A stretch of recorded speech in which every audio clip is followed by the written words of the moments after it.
ሰላም ሰላም እንዴት ናችሁ? እግዚአብሔርን እጅግ አድርጌ አመሰግናለሁ። ዛሬ ደግሞ አጠር ባለ ሐሳብ አብረን እንቆያለን። ስለ ሐሳብ እንነጋገራለን። መጽሐፍ ቅዱስ ስለ ሐሳብ ምን ይላል? እኛ ምን እናስባለን? እንዴት ብናስብ ደግሞ እንደ እግዚአብሔር ቃል ውጤታማ መሆን እንችላለን የሚለውን ከእግዚአብሔር ቃል እያነሳን እንመለከታለን። መጽሐፍ ቅዱስ ሲናገር ምን ይላል? ምሳሌ ምዕራፍ 23 ቁጥር 7 ላይ ሰው በልቡ እንዳሰበ እንደዛ ነው ይላል። እንዲሁ ነው ይላል። በልቡ እንዳሰበ ሰው እንዲሁ ነው ይላል። ስለዚህ አስገዳጅ ውጫዊ ግፊቶች የሉም ባንልም በጣም ብዙ ግፊቶች ከውጭ ቢኖሩ፣ ነገር ግን ውጤቱ የመጨረሻ ውጤት የኛ የአስተሳሰብ የውስጥ ይሆናል ማለት ነው። የኛ የውስጥ አስተሳሰባችን ነው ውጤታችንን የሚወስነው። ስለዚህ በዋናነት ግን የኛ ሐሳብ የኛ ህይወት ምን ይለዋል ማለት ነው? ይመራዋል ማለት ነው። መጽሐፍ ቅዱስ ይህንን በግልጽ ይነግረናል። ለዚህ ነው ሐሳብ የሌለው ህይወት አቅጣጫ የለውም ይባላል። ምን ማለት ነው? ሐሳብ አቅጣጫ ነው ለሰው ልጆች ህይወት ማለት ነው። ነገር ግን ይህንን ሐሳብ አማኞች ደግሞ ከእግዚአብሔርና ከቃሉ ሲቀዱ የበለጠ ውጤታማ ይሆናሉ ማለት ነው። ለዚህ ነው ምሳሌ ምዕራፍ 29 ቁጥር 18 ላይ ምንድነው እግዚአብሔር ቃል የሚለው? ራዕይ የሌለው ሰው ወይም ህዝብ ምንድነው? መረን ነው። ይሄ ራዕይ ምንድነው? ሐሳብ ውስጥ ያለ እኮ ነው። ከሐሳብ የሚቀዳ ነው። በሐሳብ ውስጥ ተዋኝቶ የተገኘ ራዕይ ነው ራዕይ የሚባለው። ስለዚህ እንደ ክፍል ላይ ምንድነው የሚለው ሐዋርያ ጳውሎስ? ሰውን እንዳስደስት ትፈልጋለሁን ወይስ እግዚአብሔርን? አያችሁ፣ ብዙ ጊዜ ሐሳባችን እግዚአብሔርን ማስደሰት፣ እግዚአብሔርን ደስ ማሰኘት ሆኖ የምንጀምረው ሐሳብ ውጤቱ ደግሞ ያማረ ይሆናል። ገላትያ ምዕራፍ 1 ቁጥር 10 የሚለው ጳውሎስ ያንን ነው። ስለዚህ ሰዎችን በሰበብ በአስባቡ ማሳዘን ተገቢ አይደለም። ነገር ግን ደግሞ የምንተገብራቸውን የትኛዎቹ የምናደርጋቸው ነገሮች ግን ማንን ማስደሰት ማክበር አለባቸው ማለት ነው? እግዚአብሔርን። እነዚህ ግን ከየት ይጀምራሉ? ከሐሳብ ይጀምራሉ ማለት ነው። ለዚህ ነው የኛ ቅድሚያ እግዚአብሔርን ማስደሰት መሆን መቻል አለበት። እግዚአብሔርን አስደስተዋለሁ፣ እግዚአብሔርን አከብረዋለሁ፣ ለሱ ክብር ነው ይሄን የማደርገው ብለን ስንጀምር ሐሳባችን በዛ ውስጥ ሲቃኝ ውጤቱም ያማረ ይሆናል ማለት ነው። ስለዚህ ደጋግመን ማሰብ ያለብን ሰዎችን ማስደሰት ሳይሆን እግዚአብሔርን ማክበር ነው ማለት ነው። እግዚአብሔርን ስናከብር ሐሳባችን መልካም ይሆናል። ያ ሐሳብ ደግሞ ውጤቱ መልካም ይሆናል፣ እኛን ይጠቅማል። አልፎ እነዛ ልናስደስታቸው የምናስባቸውን እንኳን ሰዎች ማክበር ማስደሰት የሚችለው እግዚአብሔርን ከማክበር ሐሳባችን በዚህ እውነት ሲቃኝ ነው ማለት ነው። ምክንያቱም ትንሽ ሐሳብ ትልቅ ለውጥ ያመጣል። አያችሁ፣ ሐሳብ ሆኖ አይቀርም። ሐሳባችን ትንሽ ሊሆን ይችላል፣ ነገር ግን ውጤቱ ብዙ ጊዜ ከባድ ነው። ነገር ግን የትኛውም ትልልቅ ውጤቶች የሚጀምሩት ከትንንሽ ሐሳብ ነው ማለት ነው። ስለዚህ ትንሽ ሐሳብ ትልቅ ለውጥ ያመጣል። ለዚህ ነው አማኞች መጠንቀቅ አለብን። የምንጠነቀቀው ድርጊት ላይ ሳይሆን ቀደም ብለን ሐሳባችን ላይ መሆን አለበት ነው። መጽሐፍ ቅዱስ የሚነግረን ያንን ነው። ዘካርያስ ምዕራፍ 4 ቁጥር 10 የሚነግረን እንደዛ ነው። ትንሹን ነገር የሚንቅ ማን ይላል? አያችሁ፣ ትንሽ የሚናቅ ነገር ውጤቱ ግን ከመሸከም በላይ ሊሆን ይችላል ነው። ስለዚህ የምናስበው ሐሳብ ትንሽ ነው ብለን ውጤቱን ለመቀበል ማቅማማት አይኖርብንም። ትንሽም ይሁን ሐሳባችን ውጤቱ ግን የሚያመጣው መዘዝ ብዙ ሊሆን ይችላል።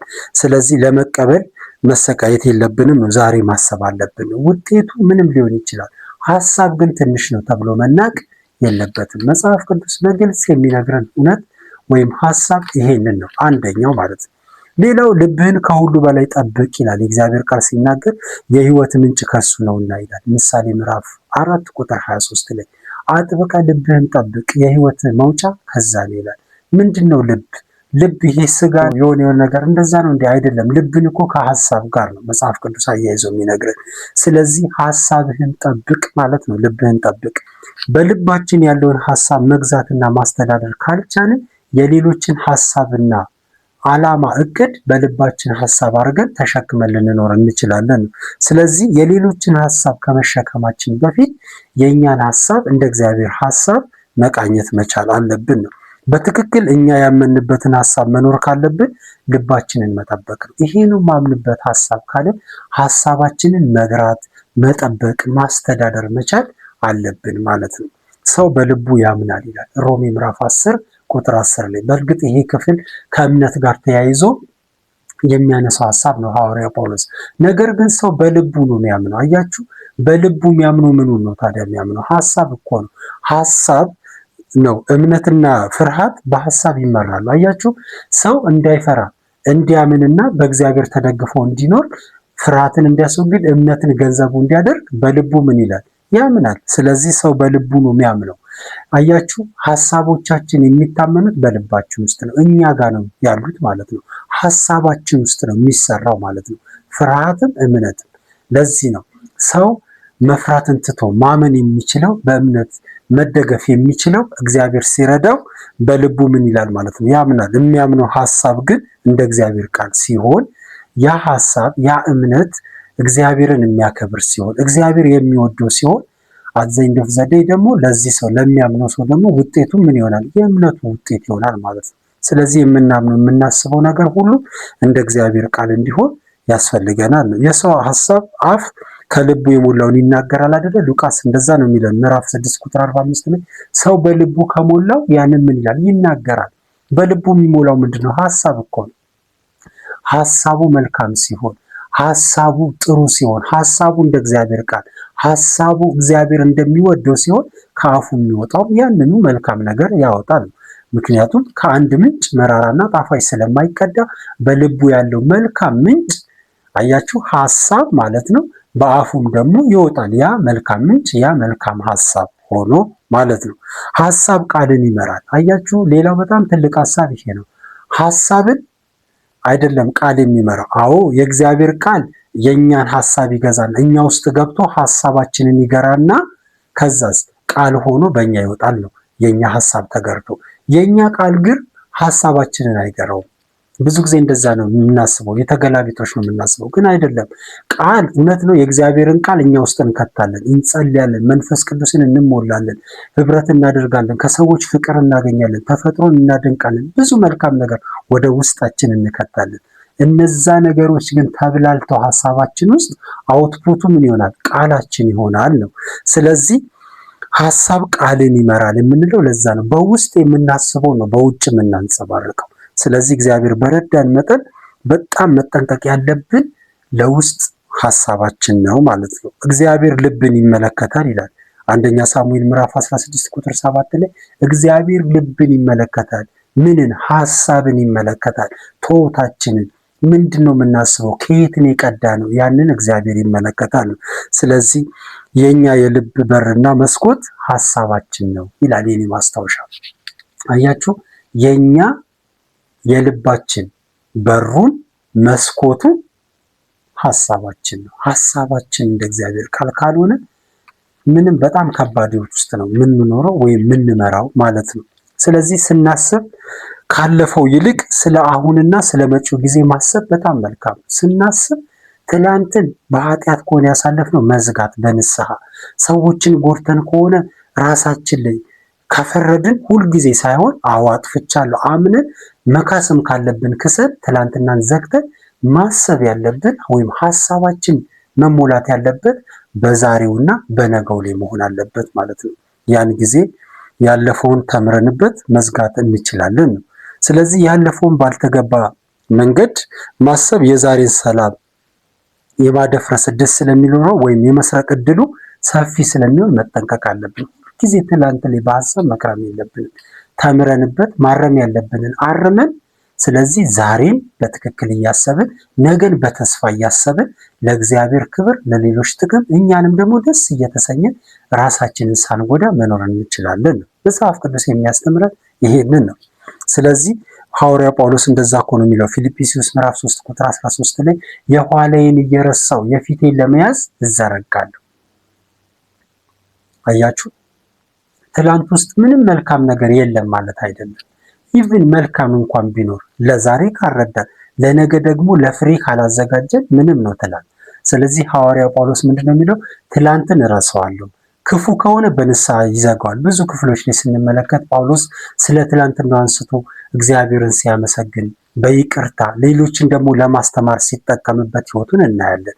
ግን ደግሞ ትላንትን ያሳለፈውን ልምምድ ይነግረናል። በጸሎት የእግዚአብሔርን ቃል በማንበብ በብዙ መንገድ ዋጋ የከፈለበትን ህይወት ሁሉ ይነግረናል። ግን እዛ ላይ አይቆምም። ይሄንን ክፍል ያነሳል። ከኋላዬ ያለውን እየረሳው የፊቴን ለመያዝ እዘረጋለሁ ይላል ሐዋርያው ጳውሎስ። ስለዚህ የኋላችንን ሁልጊዜ መብሰልሰል በጣም ብዙ መልካም አይደለም። የሚሻለው ትላንትናን አርመንበት ተምረንበት የሚጠቅመንን ወስደን ዛሬና ነገን መልካም አድርገን መኖር ነው የሚሻለው ማለት ነው። ይህንን ነው መጽሐፍ ቅዱስ የሚነግረን። ሌላው እንደዚህ የሚል ሐሳብ አለ። ራስን በመልካም ሐሳብ መሙላት ያስፈልጋል።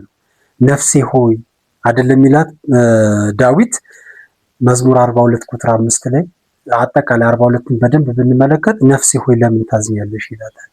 አያችሁ፣ ራስን በመልካም ሐሳብ መሙላት። አላዘነም ማለት እኮ አይደለም ዳዊት አዝኗል። አናዝንም ማለት አይደለም፣ ልናዝን እንችላለን። ነገር ግን ወዲያው ምን ማለት በመልካም ማሰብ ምንድነው የሚላት? ነፍሴ ሆይ ለምን ታውኪኛለሽ? ለምን ተረብሽኛለሽ? አምላኬን ላመስግነው። አያችሁ፣ ምርጫ ያደርጋል። በዚህ ረብሻ ውስጥ በዚህ የነፍስ መታወክ ውስጥ ዳዊት ምርጫውን ያስተካክላል። አይ በቃ እያለቃቀስኩ እየተናፋረኩ ውላለሁ አይልም። ምንድነው የሚለው? በቃ እኔ እንደው እንደዚህ በቃ እኔ እንደው እንደዚህ እኔ በቃ አይሳካልኝም እኔ እንደው በቃ ሁልጊዜ አይደለም የሚለው። አይ ነፍሴ ሆይ ይላታል። አያችሁ፣ ይገራታል። ከዛ ምርጫውን ይወስናል፣ ምርጫውን ይወስዳል። ነፍሴ ሆይ እግዚአብሔርን ባርኪ፣ አጥንቶቼ እግዚአብሔርን ባርኩ፣ ከፍ ያለ ስሙን ከፍ ከፍ አድርጉት እያለ ራሱን ያነቃቃል። ሐሳቡን በውስጡ ያለውን ነገር አያችሁ ይገራዋል። ለመልካም ነገር ራሱን ሲያሰናዳ ሲያዘጋጅ እንመለከታለን ማለት ነው። ስለዚህ ሁሉንም ሐሳብ መያዝ ብዙ ጊዜ መልካም አይደለም፣ ጎጂ የሚሆንበት ጊዜ አለ ማለት ነው። ስለዚህ ሐሳቦቻችንን ልንገራቸው ይገባል። ከኛ አቅም በላይ ከሆኑም ደግሞ ለእግዚአብሔር ሰተናቸው ማለፍ ነው እንጂ ሁሉንም መልካሙንም ክፉንም እንደዚህ እያነጻጸር ልክ እንደ ጠቃሚ ነገር መጠቀም መልካም ወይም ጠቃሚ አይደለም። መተው ወይም ደግሞ ማሳደር ጥሩ ነው። በቃ ለእግዚአብሔር መተው፣ ምንችለውን ማድረግ፣ የማንችለውን ለእግዚአብሔር መተው በጣም መልካም ነገር ነው እንጂ ሁልጊዜ ያንን እያብሰለሰሉ መኖር ተገቢ አይደለም። ራሳችንን ዲሲፕሊን ማድረግ መቻል አለብን። ሁሌም ባይሆን ሰው የሐሳብ ውጤት ነው። አያችሁ፣ እውነት እኮ ነው። ሰው የሐሳቡ ውጤት ነው። ትላንት ያሰብነውን ነው የኖርነው፣ ዛሬም ድረስ እየተከተለን አሁን የምንኖረው። ስለዚህ ሁልጊዜ ባይሆንም ወይም ዓለማውያን እንደሚሉት ወይም የሆነ ሳይንስ እንደሚለን ሳይሆን የእግዚአብሔርም ቃል አስረግጦ የሚነግረን ነገር ሰው የሚያስበውን ያንን ነው። ምን ማለት ነው? ሐሳብ ዘር ነው አላልንም ቅድም ላይ? ስለዚህ ሰው የሚዘራውን ያንን ያጭዳል ይላል ገላትያ ምዕራፍ 6 ቁጥር 7 ላይ። ስለዚህ ዘር የሚዘራው ሐሳብ ላይ ነው የሚጀምረው። አይገርማችሁም? በትክክለኛው እርሻ እንኳን ብንመለከት አንድ ገበሬ ዘንድሮ ያረሰውን መሬት ምን እንደሚዘራ አስቦ ነው፣ ከዛ ደግሞ ሰፍሮ ነው፣ ከዛ ቆጥሮ ለክቶ ነው የሚዘራው። ባቄላ ልዝራ እንትን ልዝራ ብሎ ነው የሚዘራው። ሐሳብ ላይ ነው ዘሩ ያለው። በእርግጥ ከዛ ያዘር ደግሞ ይሄድና እጁ ላይ ይሆንና እንቅብ ላይ ይሆንና ከበሬ ኋላ ተከትሎ ይዘራዋል። ግን ያዘር ምን ውስጥ ነበር? ሐሳቡ ላይ አይምሮው ላይ ነበረ ማለት ነው። ስለዚህ ሁሌም ባይሆን የሰው ሐሳብ ውጤቱን ይወስናል ነው። የዛሬ ፍሬያችን ያለፈው ጊዜ ሐሳብ ወይም ፍሬ ነው።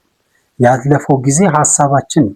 ያለፈው ጊዜ ህይወታችን ነው የአሁኑ ፍሬያችን። ስለዚህ ሰው የዘራውን ያንን ያጭዳል የሚለው መጽሐፍ ቅዱስ ልክ ነው ማለት ነው። በመልካም ሐሳብ ጀምሮ በመልካም ፍሬ መጨረስ በጣም ትልቅ ነገር ነው። አያችሁ፣ በመልካም ሐሳብ ጀምረን በመልካም ፍሬ መጨረስ ከቻልን በጣም እድለኞች ነን። ይሄ ግን ድንገት የሚሆን ነገር አይደለም። ራስን መግራት ይፈልጋል፣ ራስን ማዘጋጀት ይፈልጋል ማለት ነው። ስለዚህ እውነት፣ ንጽህና፣ መልካም የሆነውን ነገር እናስብ። ፊልጵስዩስ ምዕራፍ 4 ቁጥር 8 የሚለን ያንን ነው። መልካም የሆነውን ምን በሉ አስቡ ይለናል ማለት ነው። አያችሁ፣ ሐሳብ በጣም በጣም ትልቅ ነገር ነው። ሐሳብ በጣም ጥልቅ ነገር ነው። ለዚህ ነው እውነት የሆነ ነገር፣ ንጹህ የሆነ ነገር፣ ቅዱስ የሆነ ነገር፣ እኛን የሚያንጽ ሰዎችን የሚያስደስት ነገር እናስብ እናድርግ ነው የሚለን ፊልጵስዩስ ምዕራፍ 4 ቁጥር 8። መልካም የሆነውን ነገር ምን በሉ አስቡ ይላል። መልካም የሆነውን ነገር አስቡ ወገኖቼ። እኔም እናንተም ለራሳችንም ለቤተሰባችንም ለወዳጆቻችንም ለተፈጥሮ ለሰው ሁሉ መልካም የሆነውን ነገር እናስብ። መልካም የሆነውን ነገር እናስብ። ሰው በልቡ እንደሚያስብ እንዲሁ ነው ይላል። ልክ ስንጀምር የጠቀስነው ቃል እሱን አይደለ? ምሳሌ ምዕራፍ 23 ቁጥር 7 ሰው በልቡ እንደሚያስብ እንዲሁ ነው ይላል። አያችሁ፣ ሰው በልቡ እንደሚያስብ እንዲሁ ነው። አንዳንድ ጊዜ በተለይ በዚህ ዘመን ሰባኪዎችን እንቃወማለን። የሚያመጡትን አንዳንድ ስህተት የሆኑ ልክ ያልሆኑ መጽሐፍ ቅዱስን የሚጋፉ ሀሳብ ሲያነሱ እንቃወማለን።